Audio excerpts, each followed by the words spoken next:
bold and hear what I will tell.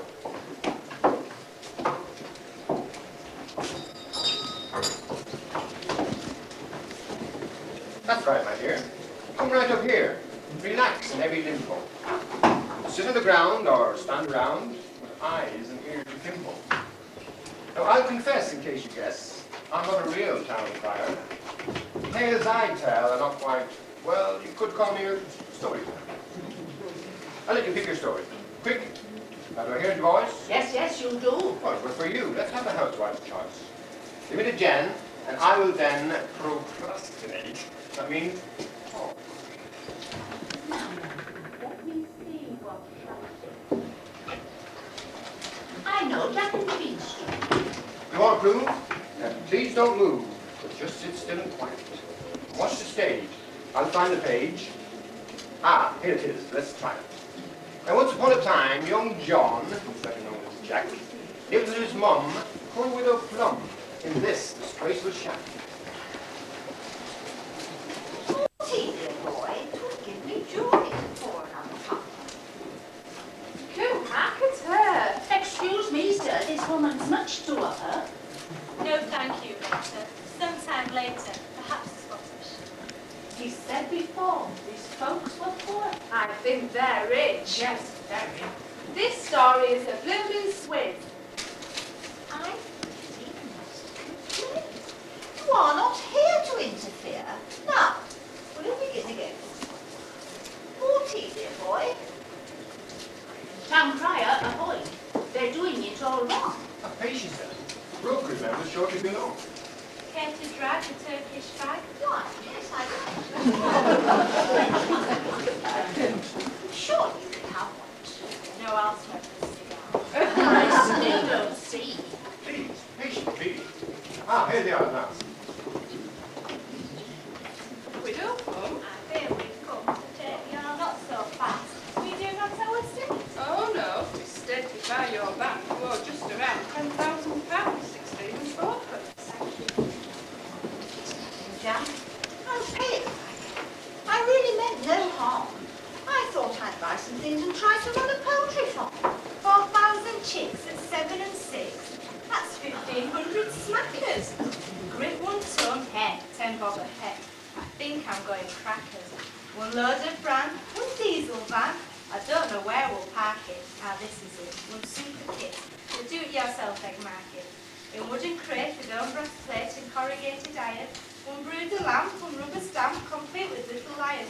But mother dear, there's more in here. Oh, surely not again. The music shop. Now, please stop. It's easy to explain. My old Welsh harp was getting sharp and kept on breaking strings. So I just bought another sort and 1 or 2 odd things. Just 1 or 2? I wonder who will pay this bill for us.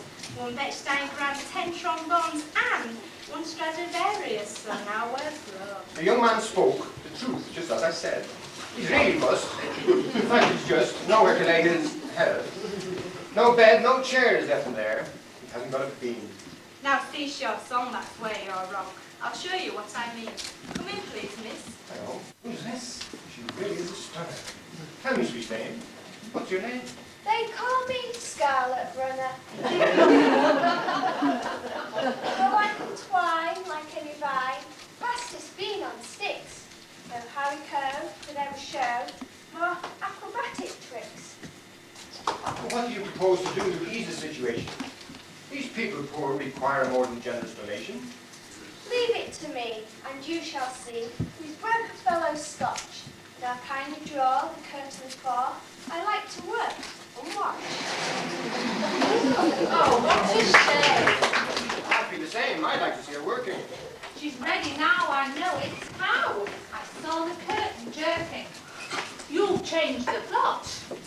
This story's not the one that I expected. Oh, that's unkind. I'm sure you'll find a beanstalk in your elected.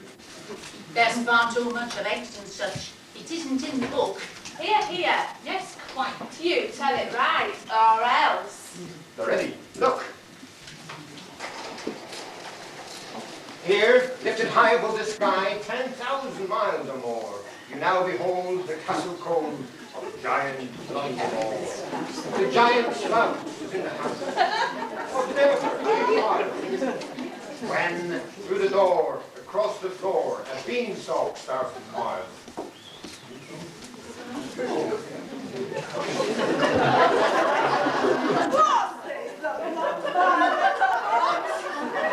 Please have somebody in.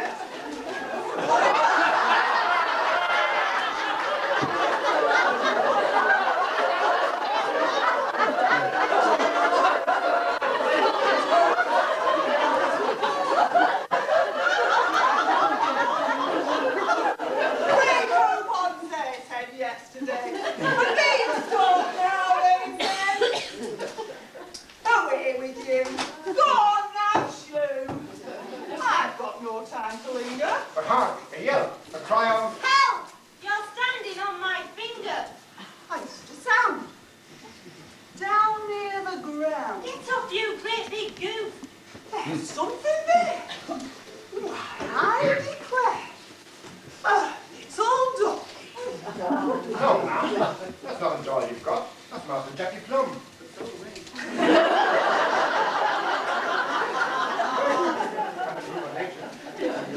Well, who'd have thought that I'd have caught a little man today? But Blunderbore will rage and roar. You'd better run away. Oh no, I hear him coming near. You'd better hide and wait. Where can you go? Ah, yes, I know. Throw underneath the grate. Oh, now beware. Yourselves prepare that which you defind. I hear the tread with footstep tread of Blunderbore, the giant. 3, 5, 4, 5. I smell the blue. Now, don't be rude. There's no one here but me. Oh no, I tell you I can smell at least another 2. I'll track the quarry. Oh, I'm sorry. Did I frighten you? Not at all. Well, I'm very, very pleased to meet you. Well, we'll see. I'll have my tea. And then perhaps I'll eat you. Aha, and who is sneezing in my fender? I'll have him roast on buttered toast and cooked until he's tender. I'll throw my shoes. No, a bruise perhaps might spoil the flavour. So hand me just my feather duster. Dear, I'll do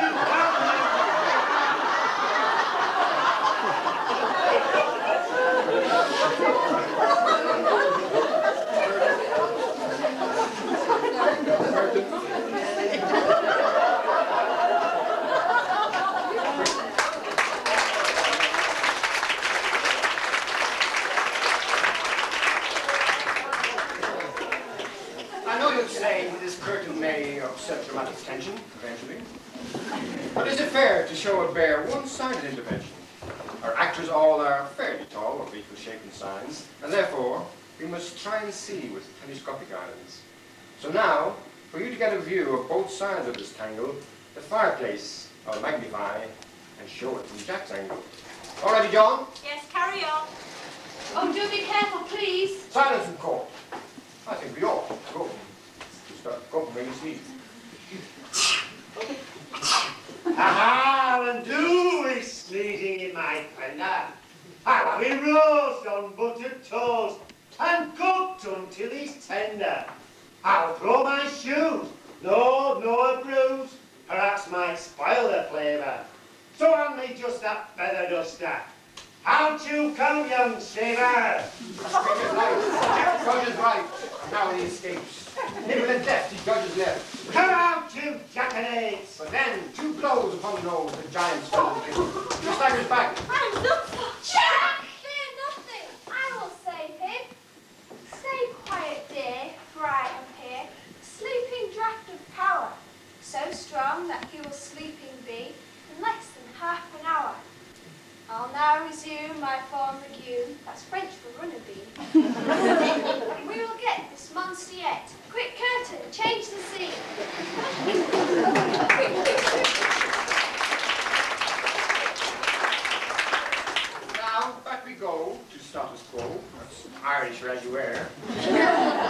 giant's kitchen, I will tell. Excuse me, sir, but is it necessary? Yes, we cannot change our menu. Well, I, for one, don't see the fun of being on his menu. Oh, please not be calm. He'll do no harm if you don't make him wild.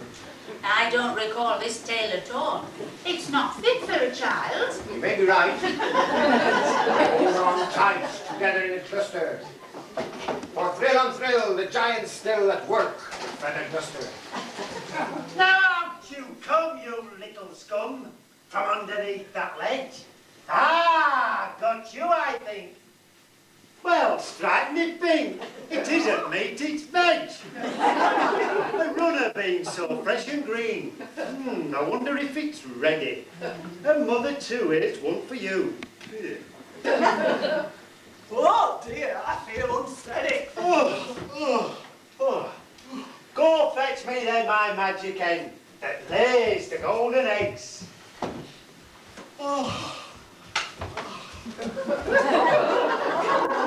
To help her lay, let music play. My magic harp on legs. Playing, playing, playing, playing. Enough. Ah, that's the stuff. Now here's this week's housekeeping. Well, take it, bye. Upon my life, the silly woman's sleeping. And now for you, here's what we'll do. To make the time go fast, we'll have some fun. I'll eat the one who fills his card up last. Are you ready? Eyes down. That's 7. Legs 11. 34. By jingo, you've heard our bet of Russian roulette. Well, this is Russian bingo. Anyway, look. It's 99. Or is it 66? Oh, I think it might. Oh, well, good night. Sleep sound, little chicks. Now come on, Jack, we'll hurry back. You too, Magic Harper. We'll take then hen, reel then, speed and silence. Scupper. But as they're going, Playing, playing, playing. What's that I thought I heard? My harp. Oh, grief, some wicked thief has pinched my magic bird. If I knew 'twas one of you. Now, which one was it? Speak. I'll get my stick. The curtain, quick! that was a narrow squeak. I want no more of Blunderbore. Come on, let's run away. Yes, Oh, we will. Please don't go. I'm going to show the end of the play. Jack and the Beanstalk, final scene. We're in that house so grand, where Jack's poor mum, the widow Plum, would sit, or rather stand. She cannot sit, for not a bit of furniture in sight.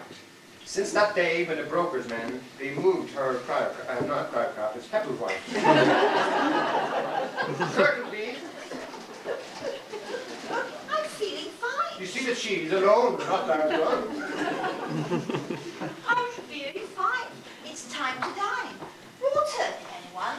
Served as a meal with apple peel. It tastes like avocado. We'll take your word. It's quite absurd. This is sheer bravado.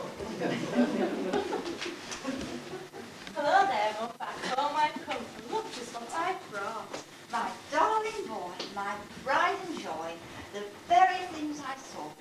A lame hen, worth £1 then, a harp, 5 guineas say, I'll run and pop them at the shop. Tonight we eat, hooray! Pop them big blood. Nip down the road and fetch those brokers men. Now how get going? Don't speak within a week, you'll buy back all you've sold. Ah, well done, chick. You've done the trick. Look here, it's solid gold. Well, what's to do? Now come here, you. We'd like to pay our bill. This gold our debt will surely settle. Yes, sir, surely will. Half what I can always buy sweet music off the pay. Poetry that pays because it lays an 18-carat egg. But who's been helping you in this affair, Sophie?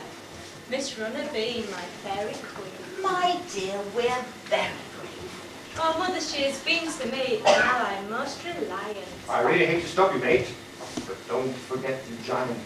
With fearful frown, he's climbing down. You just leave him to me. She takes an axe. Eventually, yes. Gives six many cracks. Timber! All right, baby.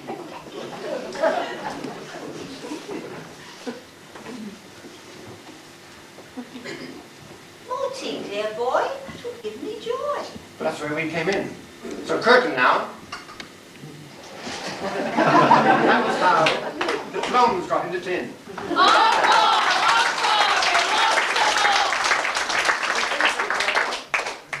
Let's just draw the curtain for the final grand parade.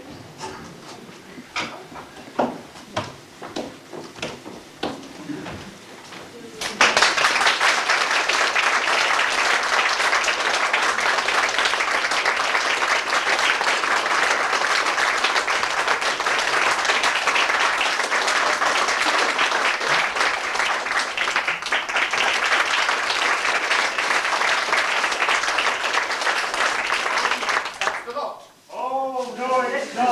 Oh, yes, it is. But you'll be glad to see that since their fall, they're not so tall, but just like you and me.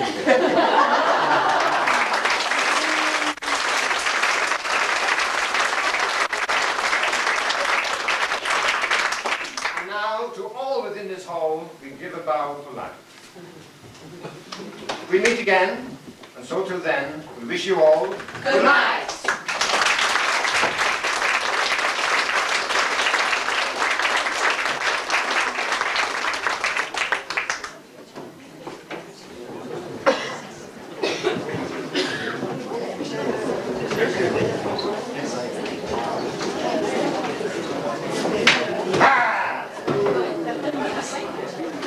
That's your turn. No kids in? Yes, sir. No. Come on, clever content. Here. You're on first. Come on. Oh. That's it. Do it. Yeah.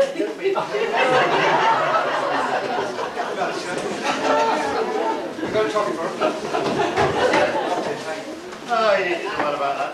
It's easy to. So you can turn then from where you shout right, get up here, and you're also a judge. Right, when you're all singing, we did this last night with kids and it went great.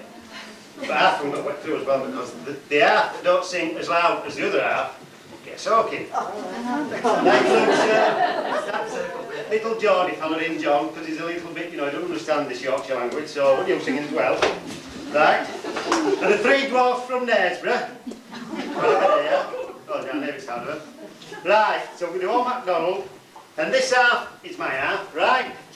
And that half is this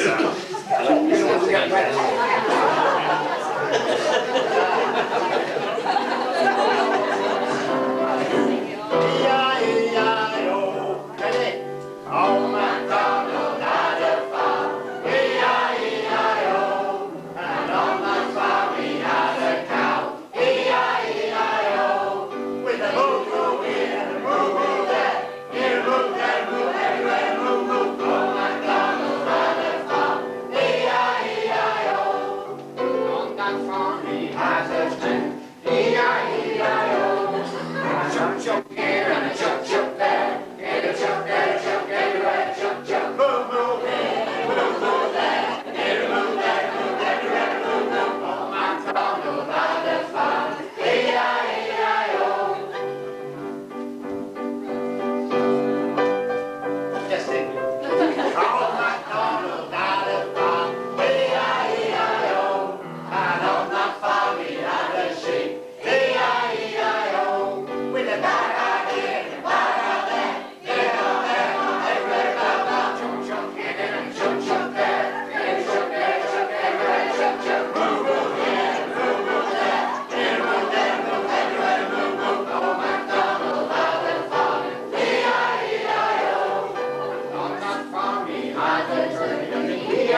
sharp sang the loudest. Again! Rubbish!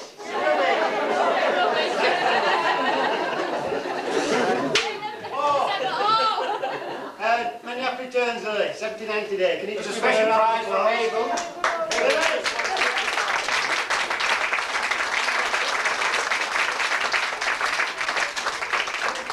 You're 79 years young. Today, sorry. Who's that? Mabel. Ron sends you his love.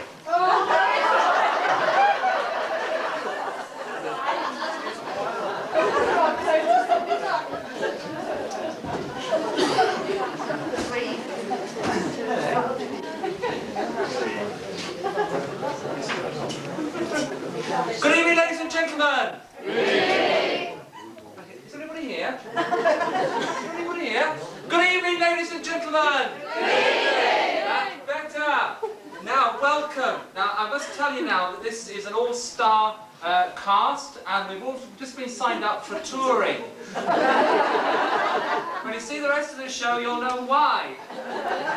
But no expense spared tonight to bring you the greatest talent that Middlesmoor, Lofthouse and surrounding neighbourhoods and areas can bring you. Again, when you see it, you know why, but that's not true. I'm here just to fill in and also to tell one or two rotten jokes, which hopefully you'll laugh or groan at, depending how you see it. Just one or two to get you going. Doctor, doctor, have you got anything for my liver? How about some onions? Doctor, doctor, I'm terribly worried. I keep seeing pink striped crocodiles every time I try to get some sleep. Well, have you seen a psychiatrist? No, only pink striped crocodiles. Doctor, doctor, I've swallowed a spoon. Well, sit down now and don't stir yourself.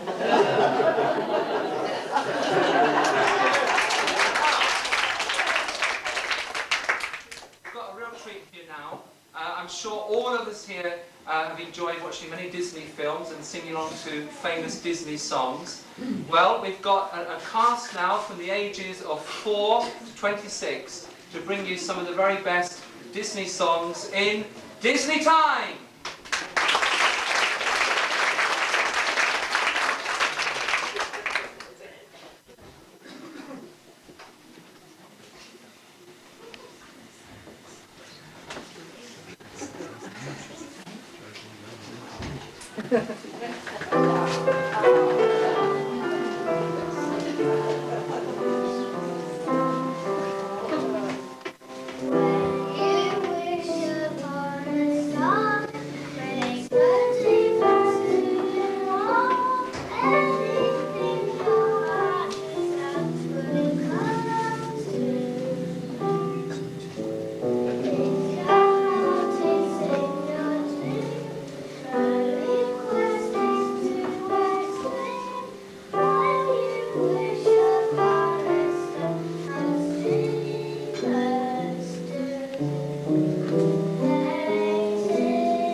spotted you again, isn't it? Indeed it is, George. And in a packed programme tonight, I shall be telling you about Di Evans, the inventor of the Welsh boomerang. It doesn't come back, it just keeps singing about coming back. And I shall be telling you about the singer who yesterday put on a happy face, buttoned up his overcoat, pulled on his fancy pants, and zippered up his doodah. Later in the programme, I shall be interviewing the Dublin businessman who's just opened the city's first while you wait ear-piercing service. But first, an urgent police message. You are warned to be on the lookout for Joseph Gomez, a Spaniard last heard of living in Harrogate, whose mother was a nun in Barcelona. A one-time flautist with a symphony orchestra, he is wanted for looting in Haifa, where he worked on a farm. The local police urge people to look out for a highfalutin, fluting-tooting son of a nun. Part-time ploughboy Joe. And now some news from St Chad's Church. The marriage took place yesterday of Sebastian Baldwin Jones and Himone Battersby Gore. It was the church's first double-barrelled shotgun wedding. And now for a more heavenly story. The equivalent of Sir Peter in the communist heaven stopped a new arrival and asked, "What are your merits for entering here?" Well, answered the man, on earth my father was a wealthy lawyer, my mother came from a family of rabbis, and I was a great painter who married the daughter of a baron. What, shouted the Guardian, and on these merits you want to enter the communist heaven? Well, answered the man, maybe my name will help. It is Karl Marx. A Mr. Smith and a Reverend Smith lived in the same street. Mr. Smith left on a visit to India a few days before the Reverend Smith died, and on his arrival in India sent his wife a telegram, which by mistake was delivered to the Reverend Smith's widow. It read, "Arrive safely, heat terrific."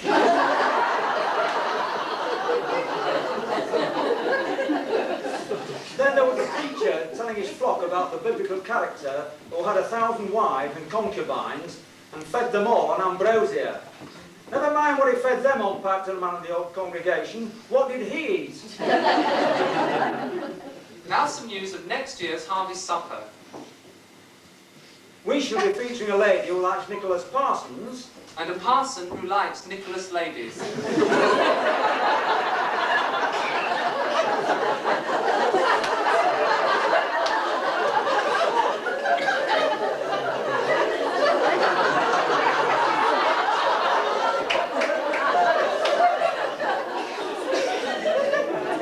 We're also to present a fan of Terry Wogan. But so far we've been unable to find one.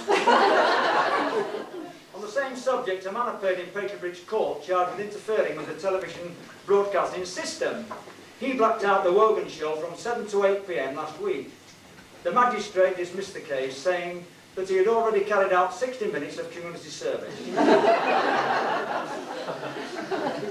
Trump appeared at the same court. The constable explained the man was to be seen staggering along the street and hitting his head on a lamppost. Sorry, he was heard to mutter. Further on, he hit another and muttered the same excuse.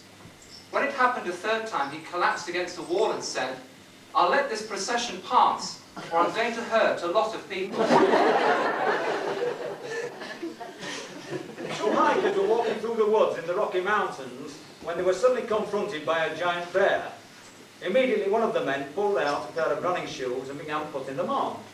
"What are you doing?" cried the companion. "We can't outrun that bear, even in jogging shoes." Who cares about the bear, the first hiker said, tying his shoes. All I have to worry about is outrunning you. Students on a geology field trip stumbled across a large fossil. One lecturer described it as a fossilized wood, while another insisted it was part of a dinosaur's leg bone. Argument continued, and not being sure what to put in the book, they ended up by saying, "A dinosaur's wooden leg." Similar students at the university, where several dogs lived on the campus, were attending a lecture when a motley hound ambled in and proceeded barking loudly at the professor. Turning to the dog, he said, "If you're going to stay for the lecture, you'll have to behave yourself like the rest of the students." To the delight of the class, the dog simply curled up and went to sleep. An elderly farmer was brought into the hospital because he appeared lost and confused. Attempting to assess his mental state, the doctor asked, "If you have 100 sheep in a field and 7 escape, How many are left? None, said the farmer. No, said the doctor, the answer is 93. Nay, the old farmer said, thou knows now about sheep. When one of them dumb animals decides to go, they all go. The same farmer sent his young and experienced land girl muck carting. He explained the horse was usually quiet, but didn't like the rain across its back. On return, the girl said they'd had a couple of showers, but the horse had been okay, as she had had a mac over it all the time. Life is really strange, sighed the smallholder. My son left the village to go to college in the city because he said he didn't understand the country. His drinking friend asked, did he do well? What did he become? The answer, the Minister of Agriculture. A local farmer was brought in to testify in a slander suit involving two neighbours. Tell me the exact conversation, asked the lawyer. I can't remember it all, answered the witness, except each was calling the other what they both is. Tourists in the valley seeking a hotel could only find two rather run-down ones, and asked a local which one he recommended. It makes no difference really. If you stay in one, you'll wish you were in the other. Staying in one of these hotels was a pregnant lady with a 4-year-old son, who saw his mother clutch his stomach and sigh heavily. Being alarmed, he asked what was wrong. Your baby brother is kicking, she explained. He's probably getting restless, the child said. Why don't you swallow a toy for him to play with?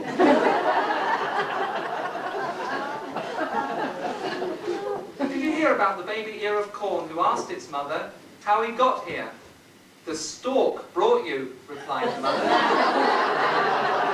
And so it's au revoir from me. And it's au revoir from him.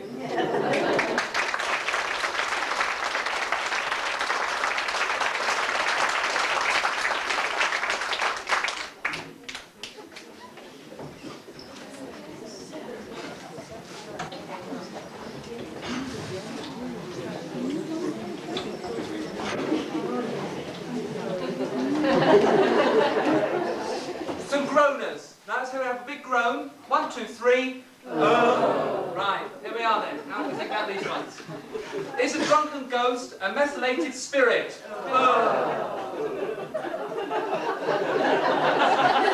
Is a budget a budgerigar? What do you get if a cat swallows a ball of wool? Mittens, of course. What is the opposite of a cockle-doodle-doo? Cockle-doodle-don't. Where do flies go in winter time? To the glassworks to be turned into blue bottles. And why do cows wear bells? Because their horns don't work. And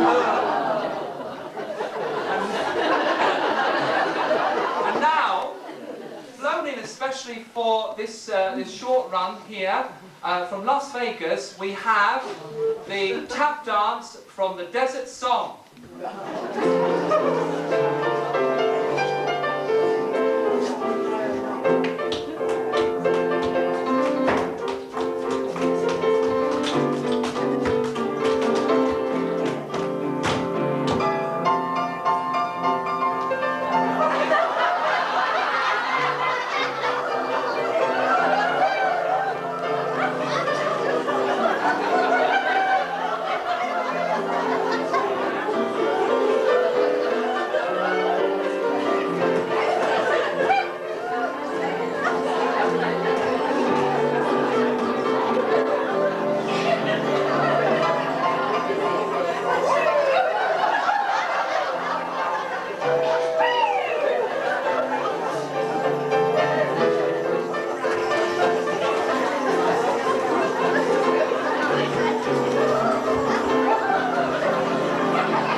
flea, come up and see my itchings.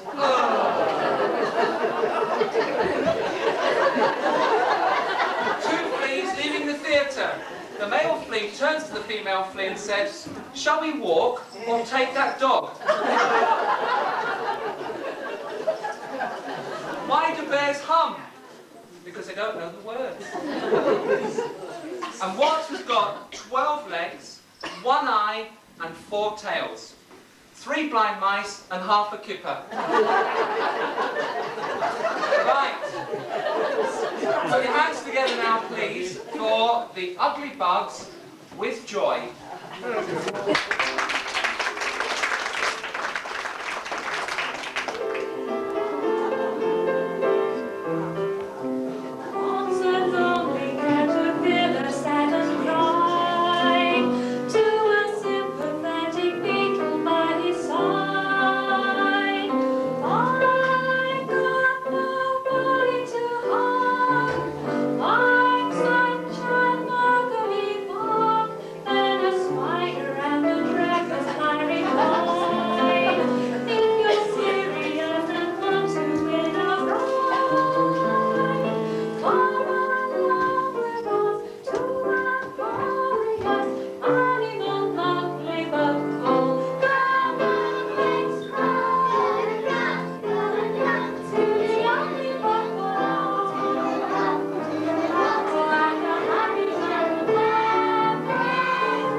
Anyway, my mother. Sorry, it's me again.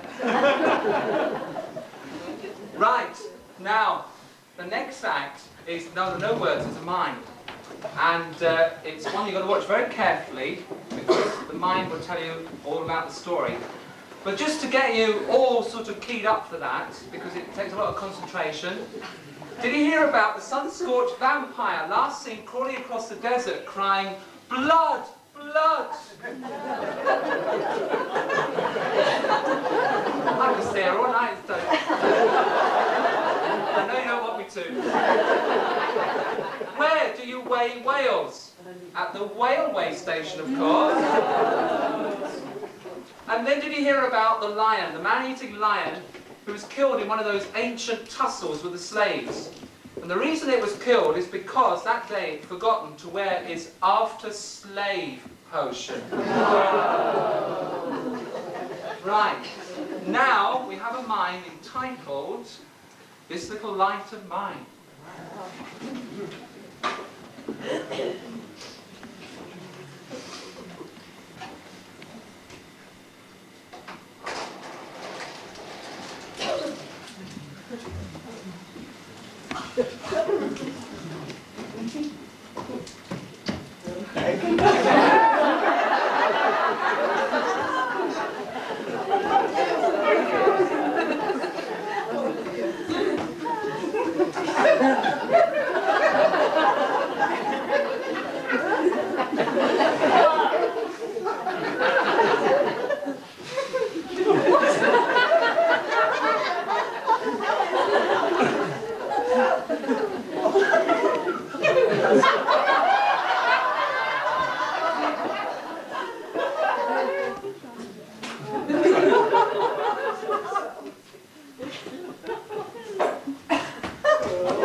Hello, George. It's nice to see you again, and so soon.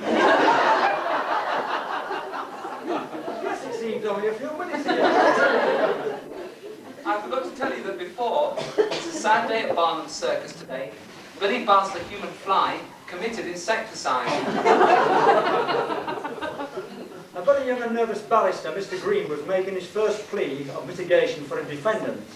My lord, he said, my unfortunate client, and then he dried up. He tried a second and a third time, getting no further than my unfortunate client. At this point, the judge leant forward with a smile of encouragement and said, "Go on, Mr. Green. So far, the court is in entire agreement with you." The barrister's wife, Mrs. Green, came home from work very upset and explained that she had met an unpleasant man in town and that she had known immediately he would be a troublemaker. He had insulted her, used bad language, and even threatened her. When asked how she had met the man, she said, "Oh, I hit him with my car."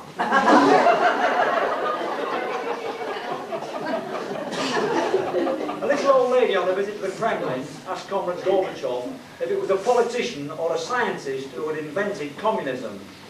"A politician," replied the Russian leader. "I thought so," the old lady said. "A scientist would have tried it on mice first." A local policeman, Peter Plod, stopped to ask a woman standing helplessly by her vehicle in the pouring rain what was wrong. She said that she had a flat tyre, changed the wheels, but couldn't lower the jack. He offered to help and got down in the mud to find the fault. "Please lower it gently," she said. "My husband's asleep in the back." In the final stages of a liar's contest, the first finalist said, "I am very rich. I have 8 TV stations, 20 radio stations, 18 fleets of aeroplanes, a fleet of yachts, plus oil companies and numerous other international businesses." "Very well," said the judge, turning to the other competitor, "your turn." He simply said, "I'm his boss." At the cattle auction in Paisley, the proceedings were halted, and the auctioneer announced that a man had lost his wallet containing £1,000 and had offered £200 for its return. Immediately a voice from the rear shouted, "210!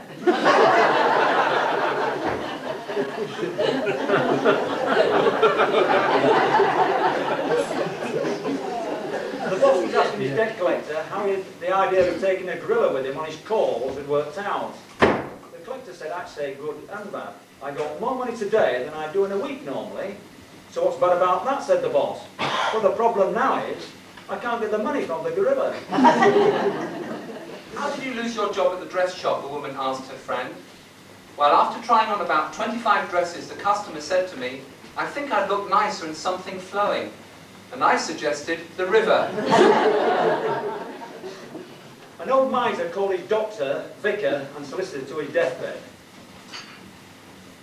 "They say you can't take it with you," the dying man said, and gave each an envelope containing £15,000. He asked them to take their envelope to the funeral, and when they lowered the coffin into the ground, to toss them into the grave. At the funeral, each man tossed in his envelope. On the way home, the doctor confessed that he had taken £5,000 out and put only £10,000 in the grave, as he needed the cash to complete a new surgery. The vicar confessed that he'd put £10,000 into the church repair fund and only put £5,000 into the grave. The solicitor expressed that he was ashamed of their actions, saying that he had put in the grave a cheque for the full amount. An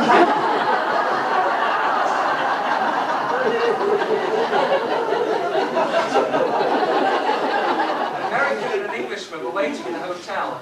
After some time, the American suggested that they had a drink. "Tried it once and didn't like it," the Englishman answered gruffly. The next suggestion was a game of bridge. Again the reply, "Tried it once and didn't like it." "How about billiards?" The same response. Just then a young boy arrived and the Englishman introduced him as his son.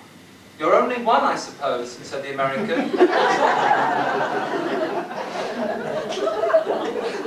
A businessman tried unsuccessfully to collect a bill from one of his customers. Finally, he sent a picture of his little daughter and wrote on it, "This is the reason why I need the money so urgently." A letter came back by return with a picture of a voluptuous blonde in a bikini, under which was written, "And this is the reason why I can't pay." The Football League has announced a new scheme for redesigning clubs' badges, giving them an appropriate symbol. Oxford United have agreed to feature an ox, Swansea a swan, Manchester United, a man. Luton have refused to join the scheme. Blackpool psychologist who specialises in reading between the lines was seriously injured earlier today. He was run over by a tram. The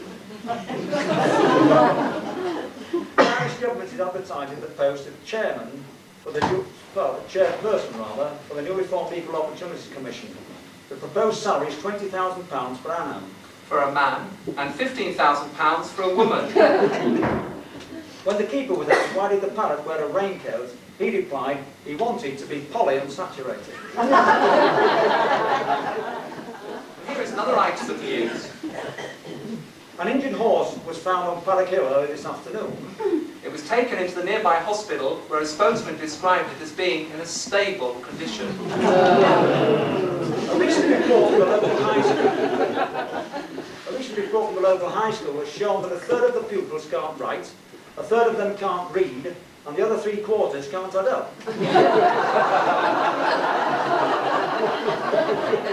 To help these weaknesses, the substitute teacher set the children a problem. John has 5 oranges, Peter gives him 11, and John gives 7 to Joseph. How many has John left? Faced with this complicated problem, the class came to a standstill. Finally, one braver pupil said, "Our teacher does our maths with apples." And now for the Harvest Supper competition. Simply write the answer on the back of any member of the choir and hand it to the vicar.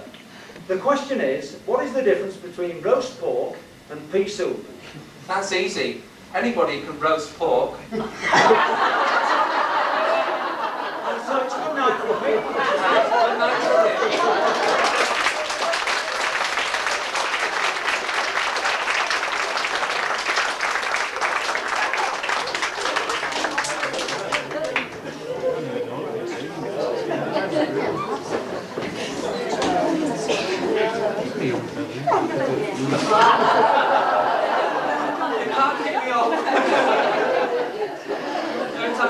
Anyway, on Tuesday a man fell into a barrel of beer in the Crown and came to a bitter end. And a dumpling was said today to be in a bit of a stew. Now, without much of ado, I bring you Catherine and Carolyn, who have choreographed their own dance based on the music Annie.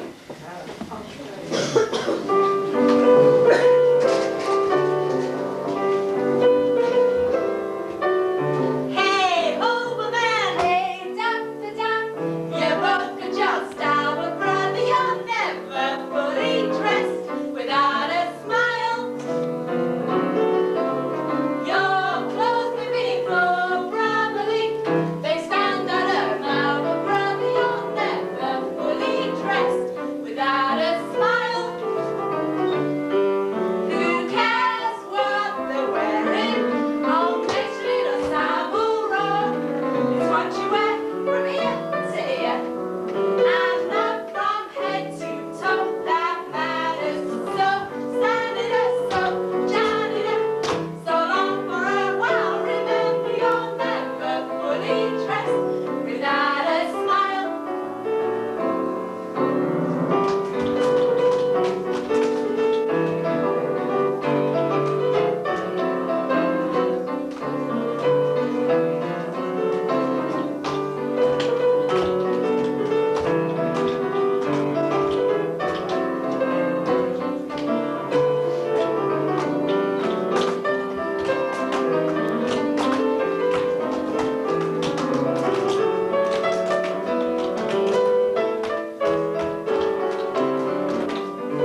item is something that is very nice to hear, and it's a great gift to be able to write it. It's some poetry, and it's poems that Josie has written herself, and I know that you're going to enjoy them. So I introduce to you Josie.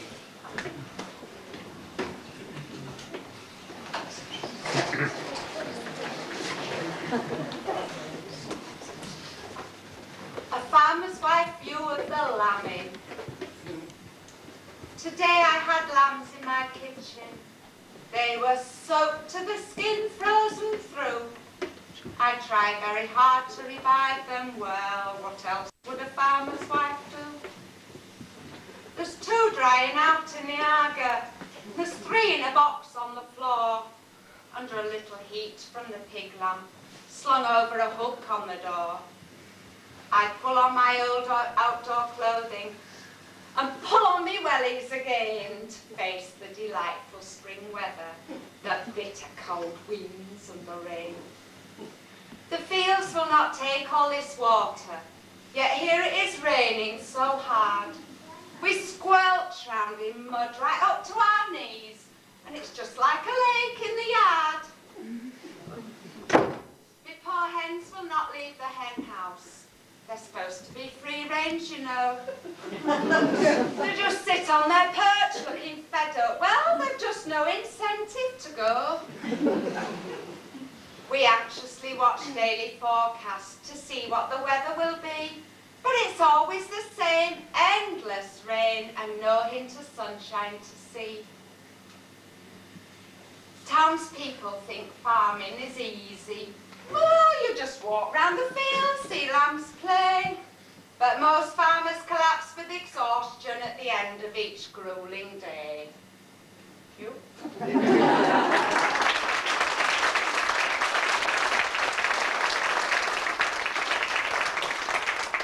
village of Middlesmoor. A tiny cluster of houses and a church with a tower so tall stand at the head of what surely must be the most beautiful dale of them all. Nothing seems to happen here as the years go rolling by. But don't be deceived by the quiet. Oh, there's more here than meets the eye. Britain in bloom caused a panic. Elizabeth Thompson was frequently found kneeling down with a bucket pulling the weeds from the ground. Dinah dashed hither and thither. Chew Fair rushed off her feet. In fact, you were all of a dither trying to keep the place neat. Out came hanging baskets. They were a pretty sight.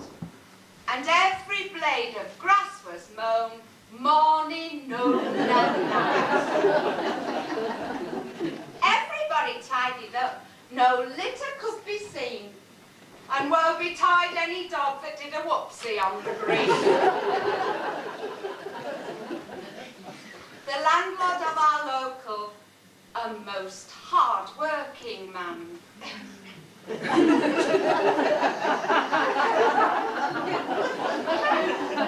Dashes about from dawn till dusk, doing all he can. He's a great one for the birds, you know, which he keeps behind the crown. We made such a fuss of the female beast, it got the gander down.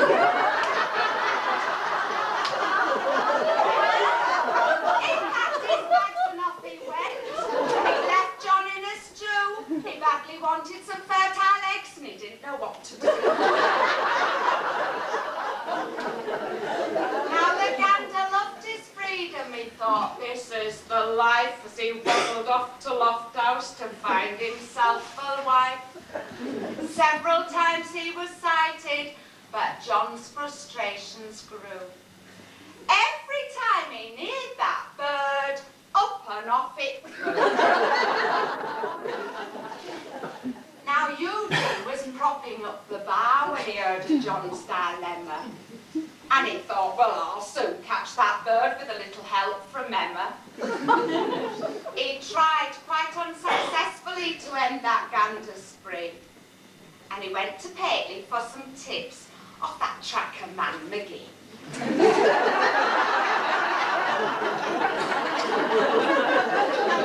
Now he learned the art of stalking so that he would not be seen.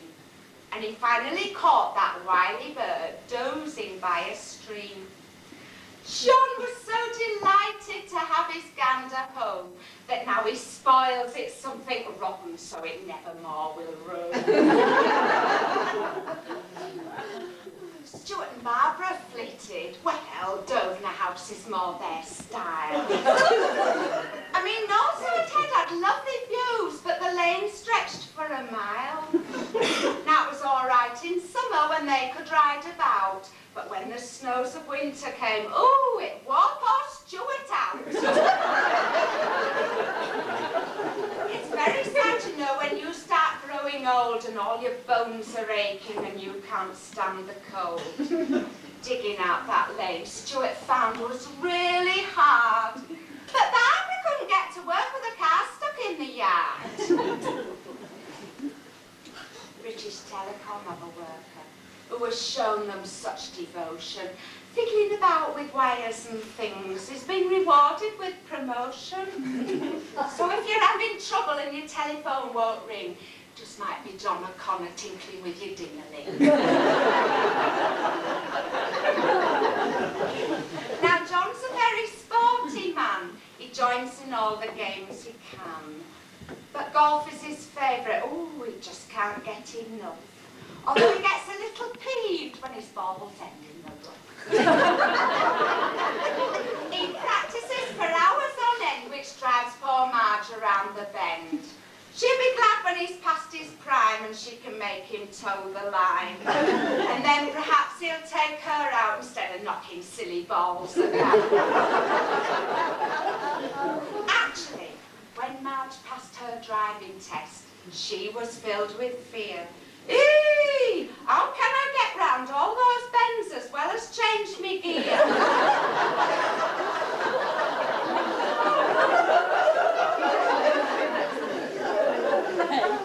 However, 4 years later, how her confidence has grown. Well, she can get as far as Paisley Bridge driving on her own.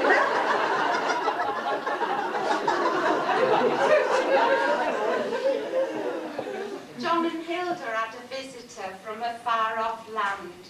He arrived upon their doorstep with a suitcase in his hand. He'd a turban on his head and a rather cheeky grin. He said he'd show his goods to them if they just let him in. Well, Hilda nearly had a fit.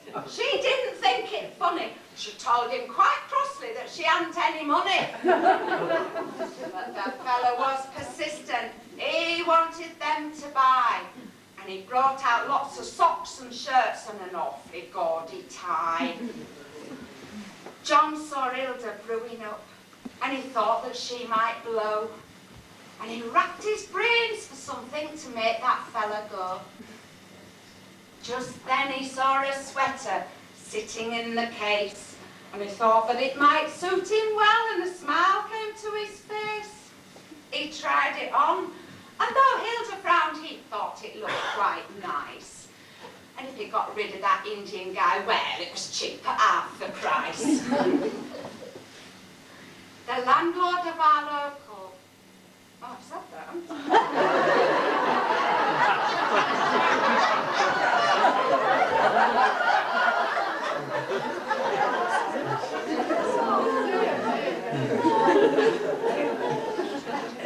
I knew we were in it somewhere.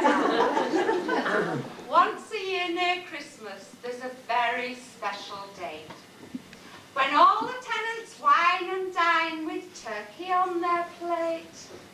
After the meal, they all retire to spend an hour or two enjoying themselves and doing things that they don't normally do.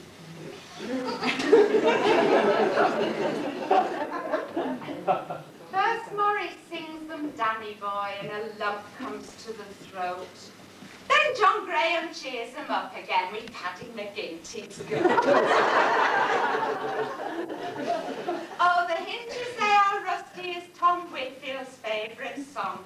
And now his face fair lights up when the lads all sing along. Jack Chalice plays the banjo, George Formby's more his style. And John Harker's famous Blackbird song is sure to make them smile. Then Alan pipes up with cheeks all rosy. Down the road I'll walk and there stands Josie.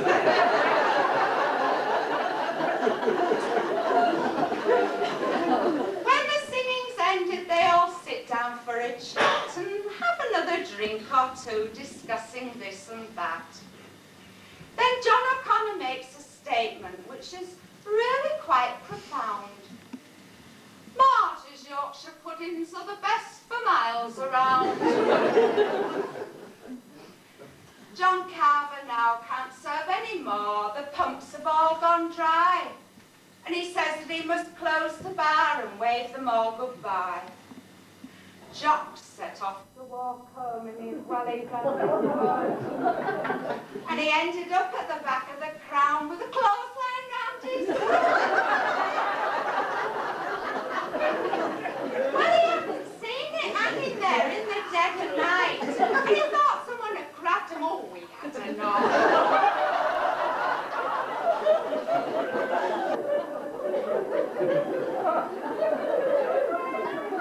So you see, life isn't boring, though our village may be small. And now I better end my tale and say good night to one and all.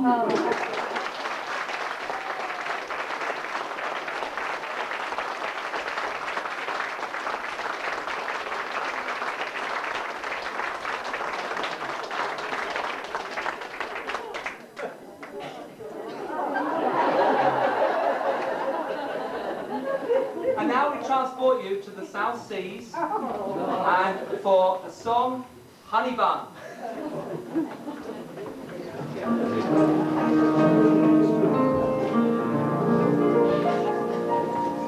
My girl is as dainty as a sparrow. Her figure is something to applaud. Where she's narrow as an arrow. And she's broad, where a broad should be broad.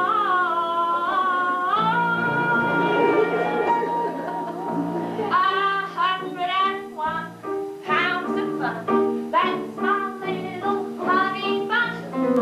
Can't load a honey bun tonight. I'm speaking of my sweetie pie, only 60 inches high. Every inch is packed with dynamite. Her hair is blonde and curly, her curls are twirly, twirly. Her lips are hips, I call her hips, twirly and whirly. Oh, she's my baby, I'm a pet.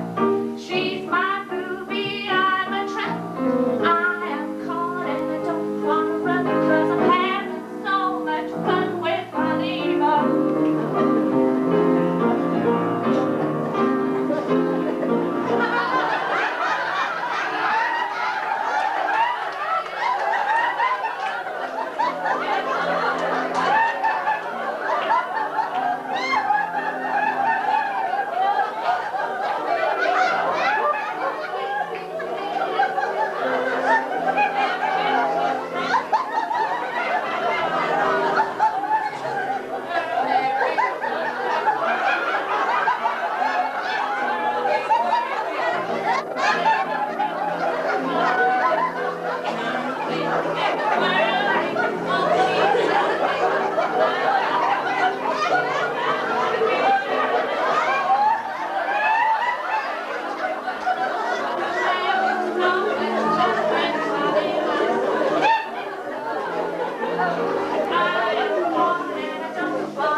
She's a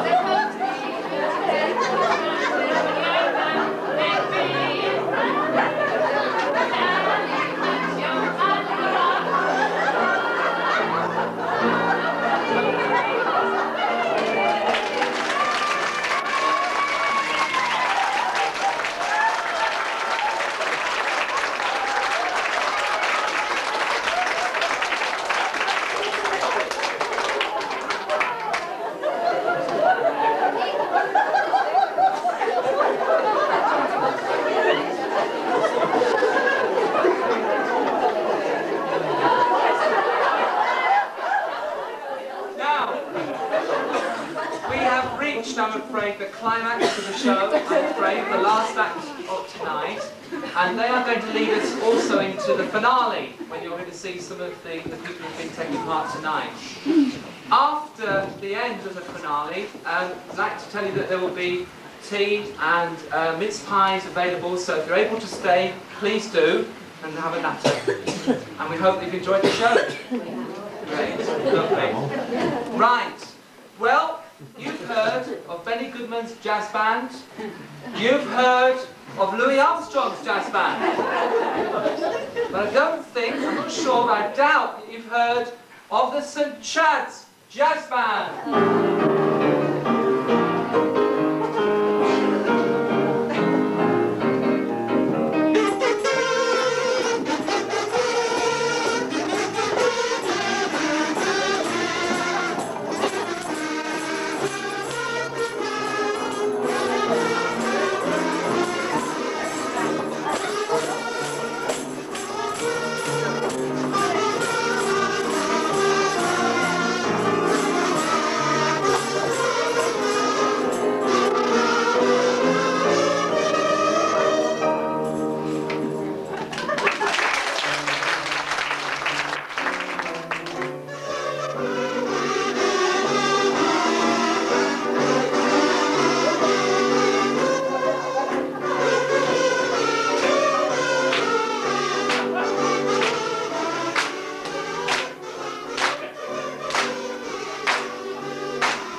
Piers, Chris.